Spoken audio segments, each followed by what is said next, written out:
Patuxent.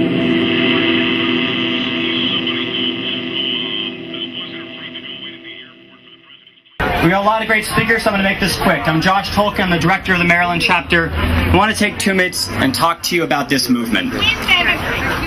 We are building on the foundation of the activists who started this campaign 30 years ago.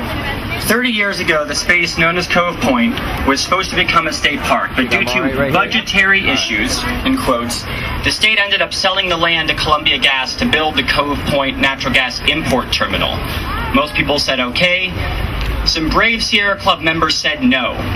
And they took Columbia Gas, they took the state to court, and they won. They won the creation of the Cove Point Natural Heritage Trust, and they won a settlement that unfortunately did allow the construction of the facility, but also set up Sierra Club and 2 other organizations as stewards of this space. It says, we are supposed to be the watchdogs, the safeguard. And when Dominion came to us 2 years ago and said, we've got a great idea, we've got a great idea, and they tried to get our support for this new facility, we said no. We said no, and we took them to court. We lost the first case in Calvert County. Now our court case is before the Maryland State Court of Special Appeals.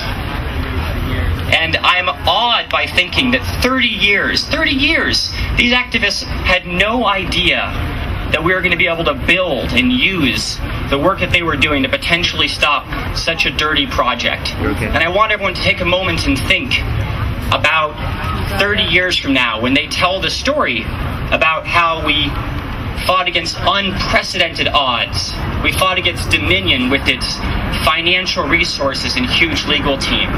They're going to tell the story about how we won. It may happen at the Public Service Commission. It may happen at the Federal Energy Regulatory Commission. It may happen in ways that we don't possibly know.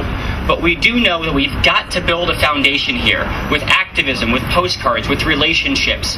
We've got to have faith in ourselves and faith in the activists that come past us, because if we do this work right, we're not only going to make a huge dent in the fight against Cove Point, but we're going to build the movement that we know we need to fight against fracking in Maryland and beyond, to fight against global warming at the state and the federal level, and to really build this movement into something that can take on the fight and bring it to the scale that we need. So I want to give thanks to the activists past, and I want to give thanks to all of you for continuing the movement that we know we need to win. Say no to Cove Point, yes to clean energy, continue to get involved, and thank everyone for coming today.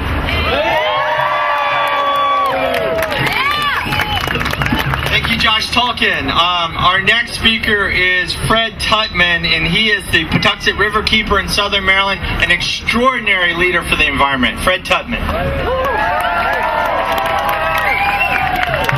Well, you lost me. You lost me. That's the email I got this week from a Patuxent Riverkeeper member who was tearing up his card because of our stance on Cove Point.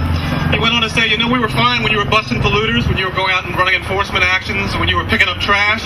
We started hanging out with those crazy people in Tacoma Park who were talking about climate change and all that stuff. Well, and I'm not picking on this guy because, you know, it's a free country and he's entitled to his opinion. But what I am trying to point out is that this issue has a lot of layers, and people latch on to the layer that interests them most. And for this particular guy, you know, climate change was a deal breaker because he doesn't get the interconnectivity between those layers. Layers like traffic and pollution in the bay, and certainly fracking and all of the extended impacts that would be looked at in their totality if there was an environmental impact statement, right? I mean, doesn't that sound sensible that you look at the totality of these things instead of looking at individual issues in isolation? You know, a lot of folks have said to me that this is a lost cause. You shouldn't fight this because, you know, they believe that corporate America, corporate citizens have a stronger voice. And I even had a call last week from an environmentalist, a friend of mine in Calvert County, and she said, we got $5,000 from those guys to work on our nature center. How much did you get? And I said, well, you know, I'm not even going to ask those guys, but you should be embarrassed to sell your integrity, to sell the future of the planet for $5,000. But this is the game that we're in, right? right? They gave $10,000 to the United Way last week, right? They're using money as a substitute for diligence, right? Cash, $3.8 billion payday for a county in order to swap your and my environmental quality, environmental future for cash. As though, frankly, if you had an environmental impact statement, maybe nobody would want to build this thing, right? And besides, the only impact they're interested in is the economic one. You know, Frederick Douglass said, and I should point out I'm named after Frederick Douglass, said that without dissent there's no progress. No dissent, no progress. And to me, this is what dissent looks like, because this is what democracy looks like, right? Isn't that what this is about? Democracy is about deliberation, it's about transparency, it's about looking at the totality of these issues, it's about inclusion. It's not about corporate citizens unilaterally deciding what they're going to do, taking it for granted. I mean, I think of these as sleazy tactics, right? You're passing out money instead of straight answers, right? You're passing out cash instead of responding to questions that people have that are very reasonable, even within Calvert County, about traffic and impacts on the waterways and impacts on the quality of life of these communities. So I want to thank you. I want to thank you for helping all of us raise the profile of this issue, because I swear to you, 4 months ago, we were crying in the wilderness in Calvert County just to get the newspapers to write about this issue. That's right. That this organization, Dominion, had the idea that the only time they were going to start answering questions was when it was too late for you to do something about the answers. So I want to thank you for helping us raise this issue and push this point, because without dissent, there is no progress. And without dissent, there is no justice. Right? And without justice, what do you got? Just us. But seriously, this is what democracy looks like, and I really thank you for turning out to fight this battle, because it's the right battle to be fighting. Boy, this is an amazing sight from up here. Wow. Not part of my remarks. I just can't resist from commenting. I'm Rebecca Ruggles. I'm with the Maryland Environmental Health Network. I live in Baltimore City, and I read the Baltimore Sun, and every week I see what Dominion buys with their money. A full-page ad. This one says 7 facts about Cove Point. I'd like to take issue with their facts, but my job is to talk about health, so I'm going to give you 7 questions. 7 health questions about Cove Point. The first one is noise pollution. We know that noise pollution is linked to sleep disturbance, aggressive behavior, even heart disease. What will the average decibel level be at Cove Point? And also, what will it be at the compressor stations that have to be built every 40 to 70 miles along the pipelines that will bring that gas to Cove Point? My second question, pipeline explosions. Who's keeping count? A week ago in Kentucky, 3 homes were destroyed. And in January, there was a massive explosion in Manitoba, Canada, and 4,000 people lost their natural gas to heat their homes. It was sub-zero temperatures that week in Manitoba, Canada. What were the health impacts on those people? My third question, radon effects. How much radiation is emitted from pipelines with shale gas? We don't know. Radon testing is required in homes because we do know that exposure to radon over long term causes lung cancer. What's the radon exposure related to shale gas? My fourth question is air pollution. Exporting shale gas will mean more drilling, more wells, more truck traffic, more air pollution. How many more asthma cases, I'd like to know? How many more asthma-related emergency room visits? We're actually starting to have this data for places like Wyoming and Colorado, where they never had smog before they started doing shale gas drilling. Fifth question, water contamination. We've heard a lot about the unanswered questions related to the contamination of drinking water in communities where the drilling takes place. I'd like to know what the effect will be on the bay. Will Cove Point warm the bay? When you warm the bay, we start seeing more and more harmful algae blooms. So just in terms of human health, that's cyanobacteria, that's saltwater bacteria like Vibrio. These are really noxious things, bad for people. Will Cove Point warm the bay? My sixth question is climate. Climate is a huge health threat. Climate change means disruption of critical care during major storms, more allergic reactions to pollen, more West to our water and our food supplies. So what's the life cycle greenhouse gas impact of Cove Point? That may not sound like a health question. It is. It's a health question. And my last health question, economic inequity. Cove Point is about profits for the oil and gas industry. Look at the regions that have a history of extractive industry. They're poor. After decades, they're still poor. Southwestern, northwestern Pennsylvania, West Virginia, rural Ohio, rural Texas. Poverty has been called the single greatest risk factor for poor health. We need health-promoting energy, not mega projects that make gas industry wealthy while the gas field workers go without health insurance. Is there such a thing as healthy energy? No. Yes. Solar power. What are solar's health effects? No noise, no smog, no water contamination, no radon, no heat island, no greenhouse gas emissions. That's healthy energy. So I'll leave you with this. Cove Point proposal poses huge unanswered questions. This says Dominion claims, quote, they are committed to answering each and every one of our questions.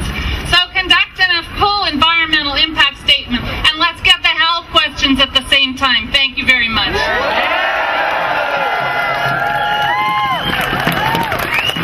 Thank you, Rebecca. Our next speaker is Emily Wurth. She is Water Program Director for Food and Water Watch. Hello, thank you all so much for being here today, united to stop Cove Point. Although I work in DC, I live in Maryland, and so this fight is personal to me.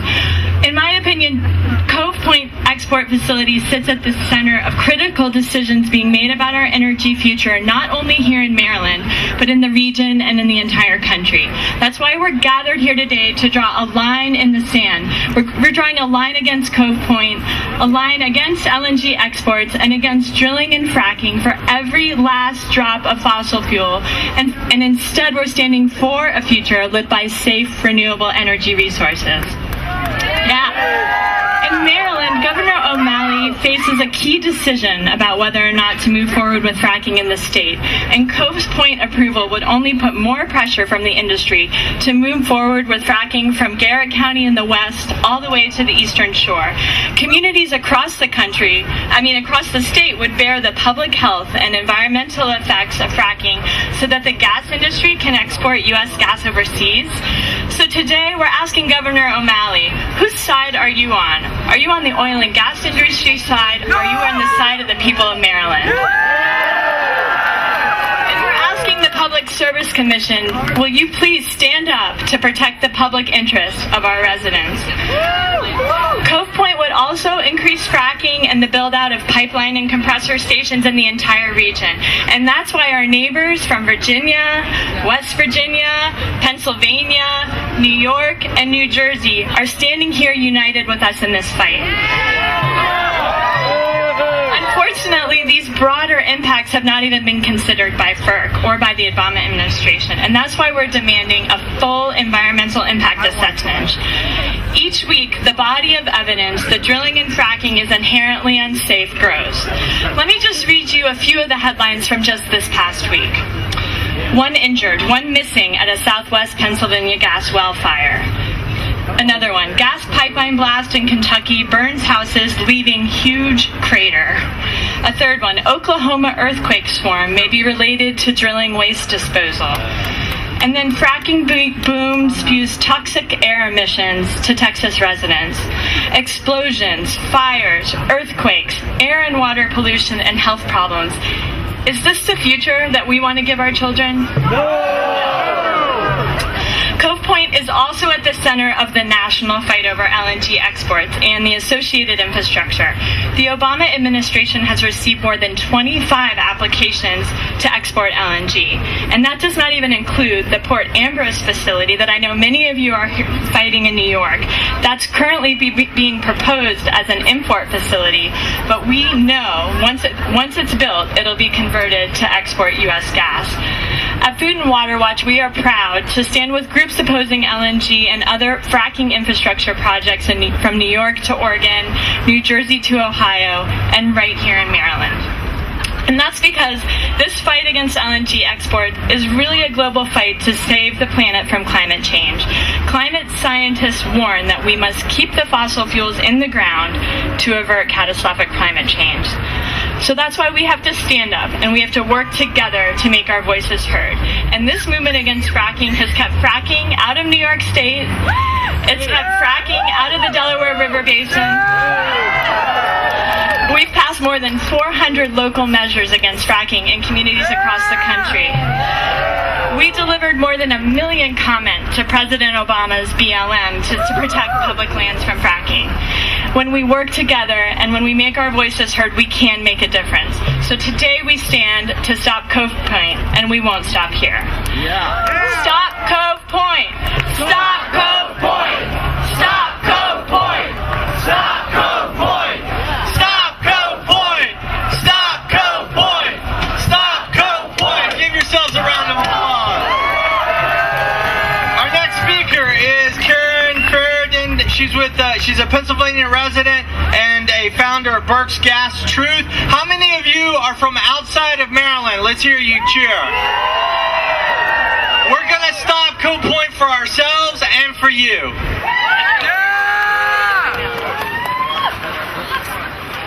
Hi, everybody. Can you hear me? All right. So I'm here from Pennsylvania, like Mike just said, because I want to tell you about what's going on there. I don't have a lot of time, so I'm not going to tell you about the 161 contaminated water wells and counting. I'm not going to tell you about the people who have to stand in line to get 3.5 gallons of clean water a day. It takes 5 gallons to flush the average toilet, just to put that in perspective. I'm not going to talk about that explosion Emily mentioned that killed a man, injured another man, and sent people running from their homes because of a fire that was raging out of control for days. I'm not going to tell you about, in my own county, Berks County, where we're not fracking at all, a compressor station dumped 61 tons of volatile organic compounds and 174 million cubic feet of natural gas into the air during Hurricane Sandy. I'm not going to tell you all the details of those stories or a million others I could tell you, because I want to tell you about one story, and it starts in Dimock. How many of you have heard of Dimock, Pennsylvania? Well, unfortunately, you probably heard about it because several families lost their water supply to fracking. The company responsible replaced their water for 3 years and then stopped. So the people there still don't have water and they're left to their own devices to replace it. The company responsible was required to close 3 wells to the tune of over $700,000 apiece. The company responsible was prohibited from doing more drilling in Dimock, but not anywhere else in the state. That company has 463 wells in Pennsylvania and 449 permit violations. They're a bad actor. That same company put out a press release on December 13th boasting about their production rates in Pennsylvania, but that's not why they put out their press release. They put out the release because they were talking about the deal that company, Cabot Oil and Gas, had struck with Sumitomo to send an ongoing supply of natural gas to Cove Point and then on to Japan. Right? So much for our clean energy source, right? And so when you say no to Cove Point, as you're doing so brilliantly, you are saying no on behalf of yourselves, on behalf of your communities, on behalf of your state and your natural resources. But when you say no to Cove Point, you're doing it for my state and our communities and our natural resources. That press release went on to say, after announcing the deal, that it solidified their position in the Marcellus in Pennsylvania. That's what they plan to do. They plan to send the filthy frack gas that they frack in my state into your state. You have to say no to Cove Point, and you have to say it louder than you've ever said it before, because this is the issue of the moment. But don't just say no. Say yes. Say yes to clean energy. Say yes to clean water and air. Say yes to your children and their children and every generation beyond. It's so important. You're doing such a brilliant job. We are with you, and we thank you for helping protect our state, too. Before I go, I want to take a picture of all you waving your signs. Make some noise.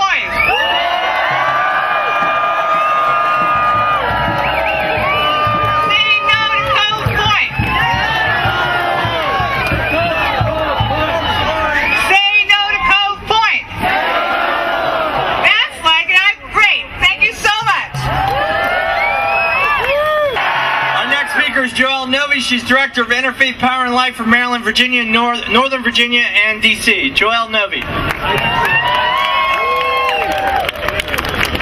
Did anyone else see a rainbow yesterday? I grew up here in Baltimore, and as I made my way back to my hometown, I looked up after the rain stopped, and I saw this band of color arching across the sky. Seeing a rainbow over Baltimore reminded me of that rainbow at the end of the Bible story about Noah and the flood. In biblical times, warriors who fought with bows and arrows would show that they were ready to make peace by setting their bows upside down. So that inverted bow in the sky let the people know that the violent weather was over. For Noah, that rainbow promised a setting aside of destruction. A rainbow in the sky looks like half a circle, like half of something. It almost invites us to respond, to complete the circle with our own bow. So many good people in our communities understand that dirty energy is hurting our neighbors and our climate. And for years, we have been setting down our destructive ways and making peace with the natural world. Right here around us in Baltimore, folks have weatherized their Baltimore row houses with Retrofit Baltimore. Folks have installed rain barrels from Blue Water Baltimore. Folks have taken up the Baltimore Energy Challenge in their communities. Folks installed solar panels on the roof of the Homewood Friends meeting. And my own synagogue, Tzikamuna, redid their landscaping to prevent dirty runoff from polluting the water. It's a beautiful sight, all of the good work we're doing to live more lightly on the earth. It is our own rainbow promise. It is our sign of reconciliation with the sky, with our sacred waters, and with each other. But now, all of a sudden, Dominion is barging into our beautiful state, and their proposal is so much bigger than any of the good things that we have been trying to do. Last week, Secretary of State John Kerry called climate pollution the world's most fearsome weapon. What fearsome weapons does Dominion carry as they barrel towards us? Dominion is brandishing fracking drills and pipelines and compressor stations and liquefiers and tanker ships. You know what, Dominion? It's time to lay your weapons down. Just put them down. There's enough poison in our water. There's more than enough heat-trapping pollution in our sky. Just put it down. Over 1,000 of us are gathered here today to wage peace. We stand together today passionately committed to doing right by our neighbors, to doing right by our children's children, and to doing right by the natural world. Yesterday, there was a rainbow in the sky over Baltimore. And today, we respond with our own rainbow. No one will wage war on our climate. No one will wage war on our water. No one will harm the people of our beautiful state. No one can do that. No one will do that without a fight.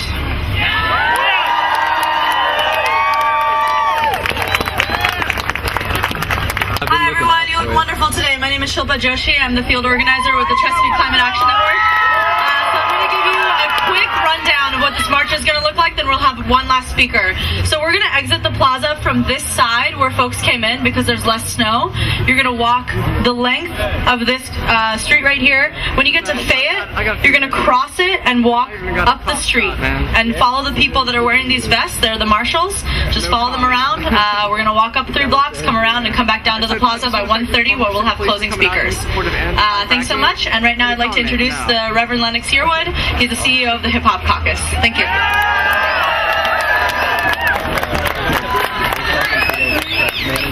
Or whatever, she said that interviews would probably be best like after. How y'all doing out there? So I need to start how I'm going to end so you can help me. So this will be a chant at the end. And if you're a Maryland Terrapins fan, I saw some Fear the Turtle here. You know this chant. So the chant goes, I go I, and then you go, there you go. You'll get it. I go, I believe that. And then it goes, I believe that we will win. I believe that we will win. Now, when we get to that point, now you gotta believe. I want to see the pipeline bouncing. I want to see windmills bouncing. I want to see the polar bear bouncing. I want to see the staff code point signs going. When we get to I believe that we will win, I want the police officers to be like, hold it back. I believe that we will win. So I just want to say first and foremost that I stand here in solidarity with my three beautiful sisters, the Enbridge 3, from the Michigan Coalition Against Tar Sands, who are awaiting trial in court. They spoke up against the horrors of the Keystone Pipeline, and we stand with them because we're at a moment in time when the reality is in the 20th century we dealt with equality. But in the 21st century, we are dealing with existence. As I have said many times, this is our lunch counter moment for the 21st century. And we must stop Cove Point. Now, what I want to say is that when Dr. King, in April 4th, was assassinated in Memphis, he went down to Memphis to fight for the sanitation workers. What's a little known fact that the last speech that he canceled to go to Memphis, that we know that he was assassinated, that last speech at the end of March was supposed to be right here in Baltimore, Maryland. And we know if Dr. King had been here in Baltimore, that he will be standing up right now, fighting for our future generations and saying, stop Cove Point right now. If Dr. King was here right now, he would say, stop fracking and stop it right now. And so we're at this time, so CCAN, I want to thank you for organizing this rally, but I have a request. Where's Mike and Ted and everybody? Where's Mike? There he is. So, Mike, I have a request for you. On November 1st, 1864, the Maryland Constitution, where's Heather? I think Heather's here. Heather's there doing the interview. Well, hopefully she can hear this. I need her to do this piece. Mike can tap Heather, right? This Mike just tap her. Just tap her right quick. Heather, I need you to hear this one little piece. In 1864, the Maryland Constitution, November 1st, was passed. 150 years ago this year. Out of that, we were so proud in Maryland that we named, because we as Marylanders, we helped abolish slavery. And the nickname for this great state became the Free State. The Free State. So what I need to do is we need to add a new nickname to Maryland. You need to go forth and pass legislation that says this down with the fossil Free State. The fossil Free State. That needs to be the new nickname for Maryland.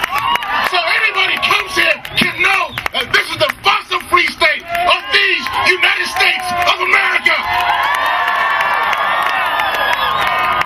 So, in ending that last speech for Dr. King that he couldn't give, but today we now end that speech for Dr. King today. And we know that he said, free at last. Free at last. Thank God Almighty, we're free at last. We're bringing current today. And today, with our windmills raised, and our fists raised, today we stand here to end Dr. King's speech, and we say, fossil free at